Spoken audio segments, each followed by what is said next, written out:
से भैया फैन हो गईनी गौतम समार के, इहे से भैया फैन हो गईनी।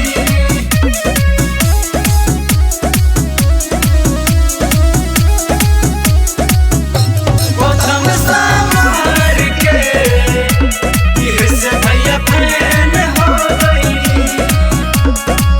बहुत अइले बहुत चल गईले, अझले पूछूं खड़े नहीं पइले, चहले रोक के बाकी रोक नहीं पइले। बोले के गजब के एक किंग हा, कहला लोग बारे लाही किंग हा। इहे त काम के दीवाना भइनी, रे ले रोज हम त जान गईनी। मगहिया जवानी के, इहे से भैया फैन हो गईनी गौतम समार के, इहे से भैया फैन हो गईनी।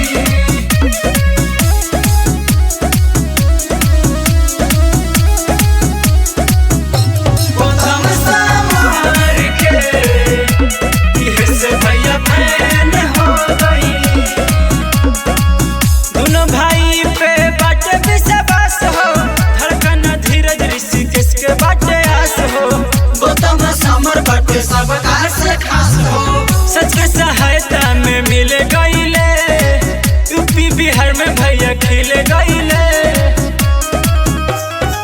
सीना तानी के घूमेले सगरी, माथे पे बांधी के लाल पगड़ी।